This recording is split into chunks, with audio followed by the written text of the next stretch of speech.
in the midst of this.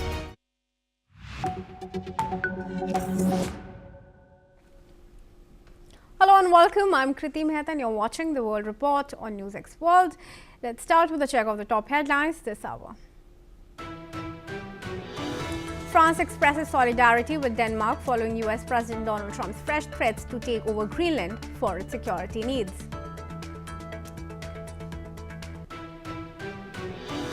Malaysian government to introduce institutional reforms this year and next, including a 2-term limit for the premiership amid renewed calls for sweeping changes to tackle corruption and improve governance.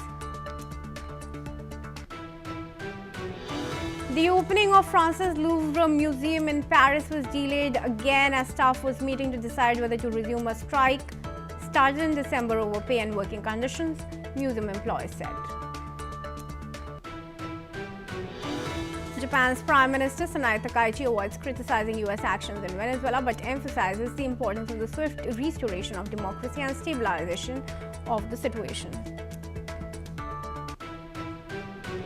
Trump says the US might launch a second military strike on Venezuela if the government doesn't cooperate. The UN Security Council will meet after the US attacked Venezuela and removed President Nicolas Maduro, a move that UN Secretary General warned could set a dangerous precedent.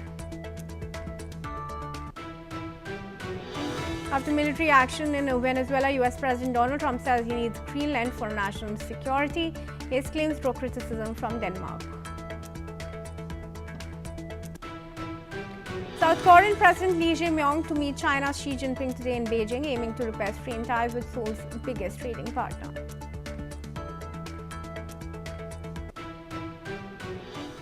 All right, viewers, let's start with some fresh developments that are coming in as far as Maduro's capture by Trump is concerned. Now, China has weighed in. China has urged the immediate release of Nicolas Maduro after the US captured the Venezuelan president and his wife in a military operation. China expressed grave concern over the US action and said it is closely monitoring the situation of security in Venezuela. Li Jian, a spokesman for China's foreign ministry, reiterated the country's position, calling for Maduro's prompt release. China also highlighted its ongoing cooperation with the Venezuelan government, maintaining that it has had positive communication with Maduro's regime. The situation remains tense, with China watching closely. Let's listen in.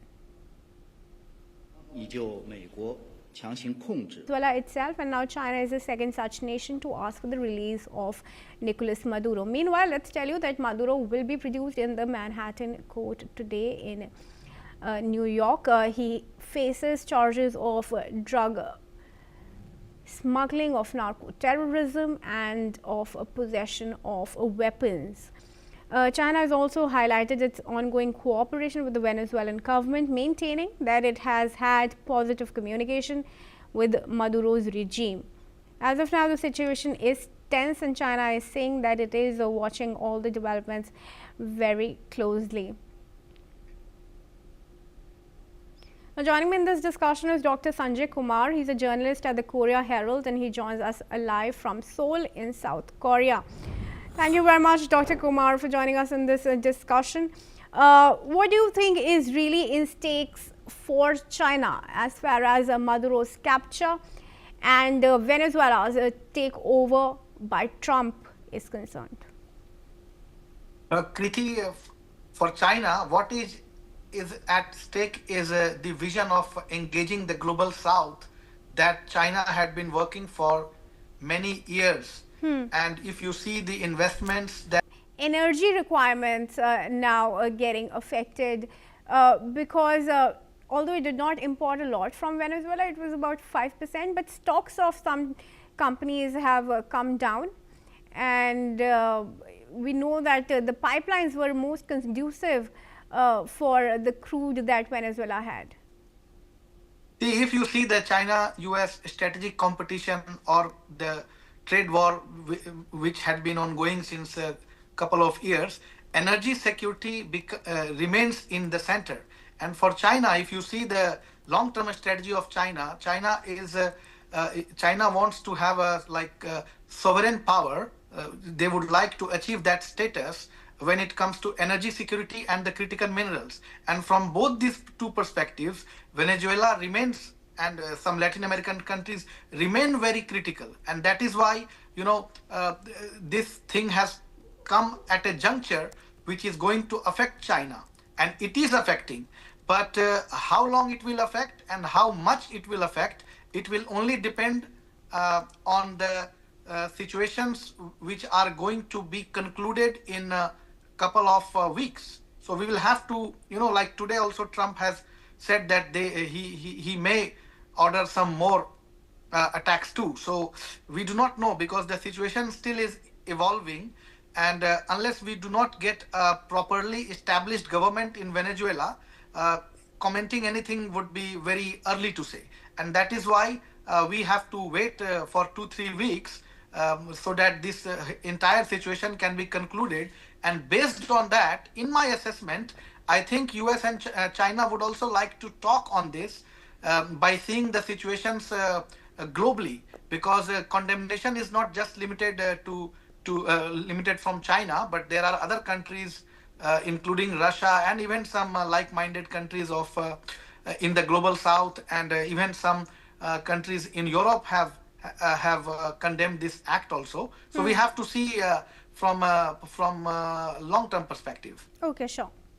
Do stay on with me, Dr. Kumar, as we proceed. We'll also cover some news now coming from Australia and Colombia. Now, Colombian President Gustavo Petro is pushing back against a sharp criticism from US President Donald Trump. Petro defended his government's anti-narcotics record, citing major cocaine seizures and reduced cocoa cultivation. His response follows Trump's warning after a US operation that captured Nicolas Maduro. In a statement, Petro said he would review Trump's remarks carefully before responding in full. He rejected claims that Colombia fuels drug flows to US and criticized US Senator Marco Rubio for what he called false assertions. Petro reaffirmed Colombia's sovereignty, denied any links to drug trafficking, and urged security forces to defend the constitution. All right, I requested Dr. Kumar to join me back in the discussion here. Dr. Kumar, if you would recall, the first condemnation to Trump's actions in Venezuela had come from Colombia, and it was the first country to also call for the UN to meet, and that request, after being backed by Russia and China, was taken, and the UN will be convening later today. But do you think that's going to be of any help at all?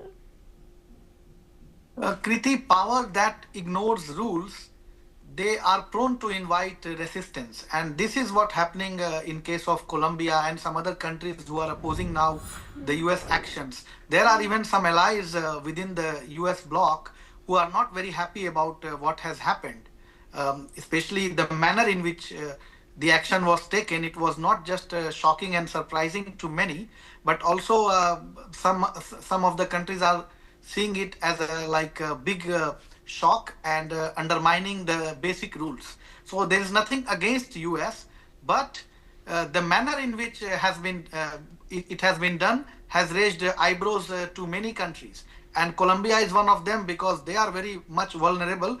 They also are afraid that some sort of similar things may happen in future. And also, it is for the Latin American solidarity. When these kind of actions are done, many countries, they see it as an attack on the sovereignty of their nations, and that is why these kind of solidarity aspects have to be taken into consideration, and that is why Colombia's this action in the United Nations and security, including the Security Council, maybe in coming days, will have to be not taken with surprise.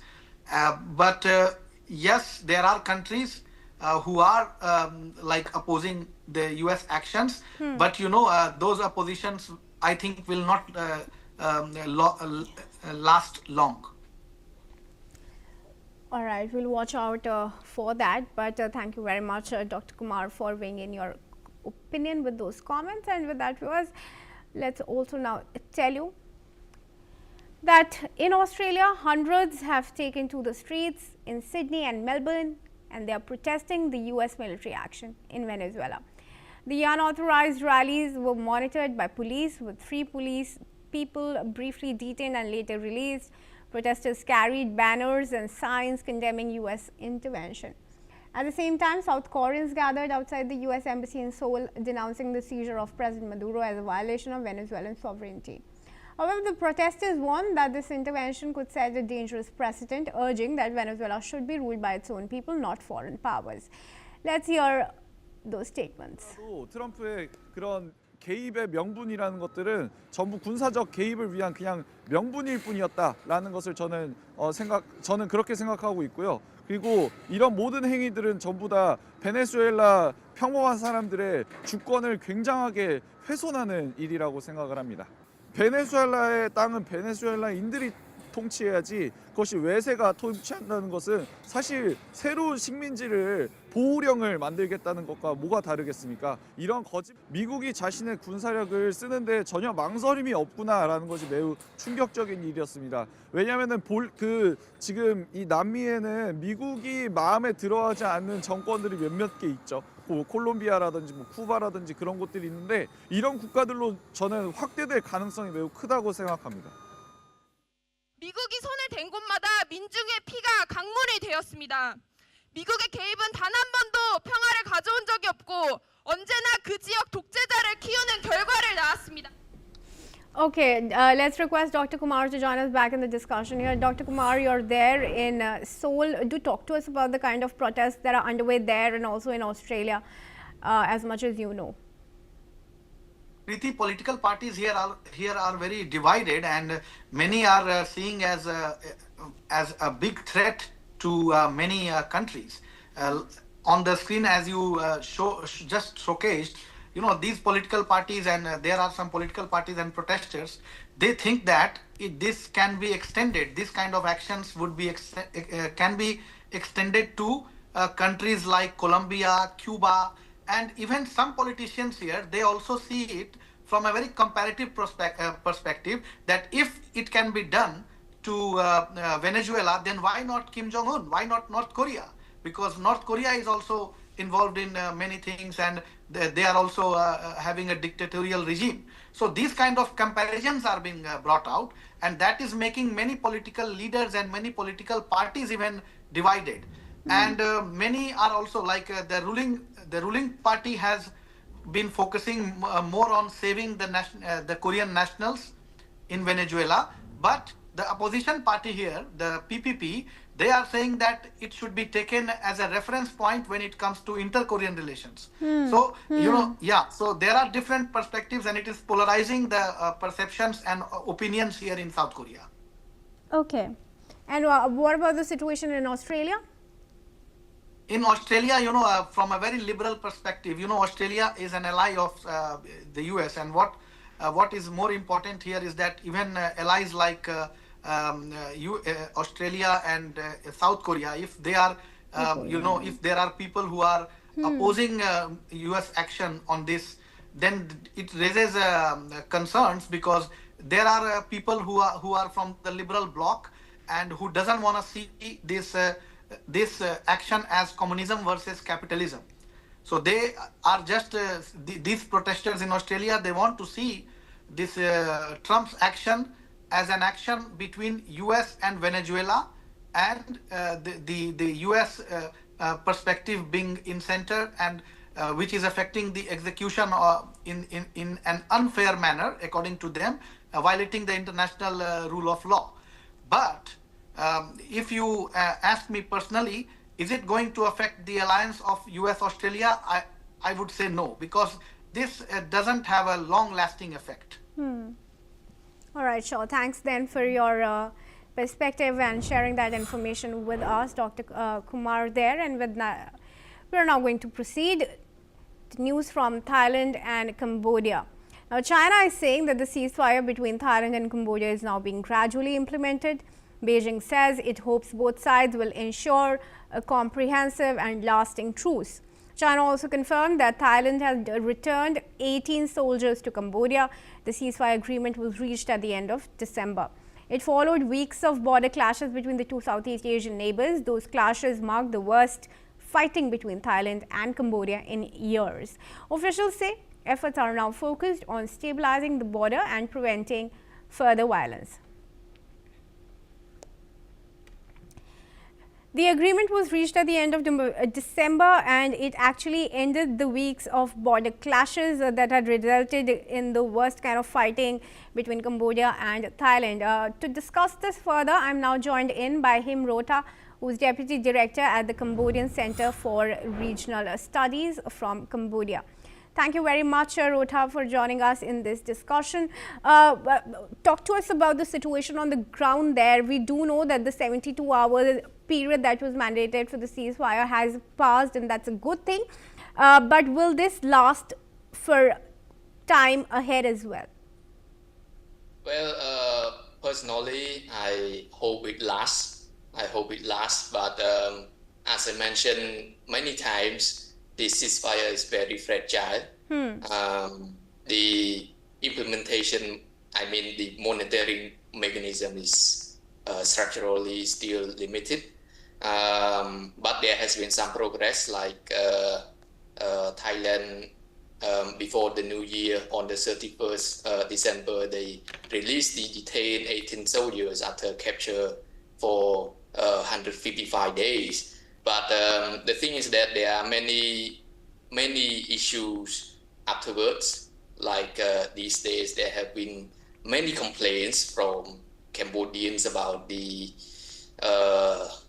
some activities by the Thai local authorities on the ground, especially on the territories that they have captured during the war. So we need to wait and see. So far, the ceasefire is still fragile. We need to constantly monitor the situation, or else it could be erupted anytime. But again, from the Cambodian position, I think the leadership, as well as many governmental agencies like the Ministry of Foreign Affairs and the Ministry of Defense have already, expressed their position to pursue to peace. So we hope that, and I, as the Cambodian citizen, hope that from the Thai side, the same willingness could be reciprocated. Yes.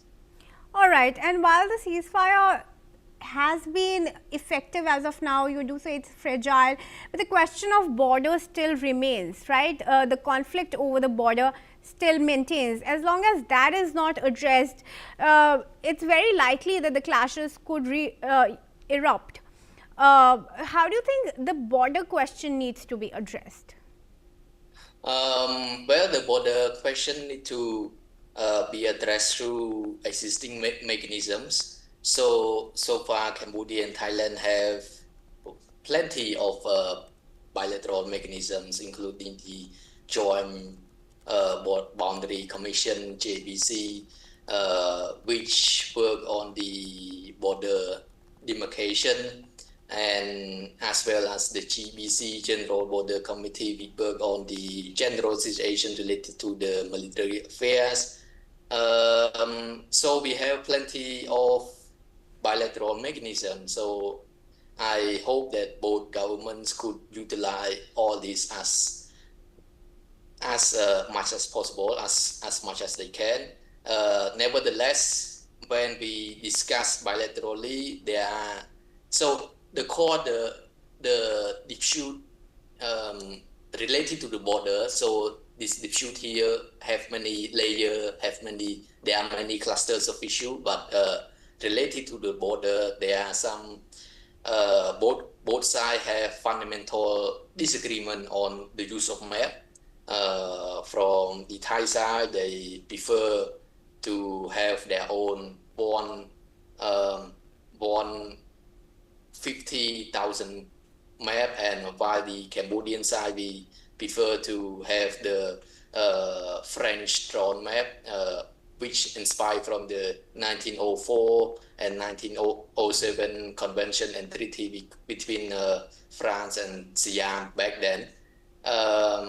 So this kind of disagreement still prevail. So if in some zone or some areas this it cannot be settled bilaterally, I think it is best if the two sides could settle in the international court. But I think through the international court, it could be, it could be fair.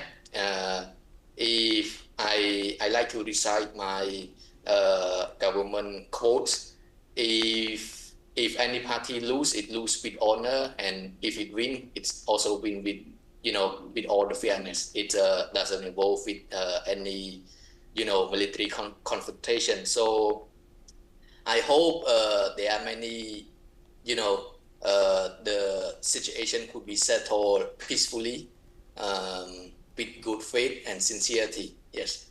All right. Thanks very much, Mr. Rotha, then for joining me in this discussion and for speaking to us.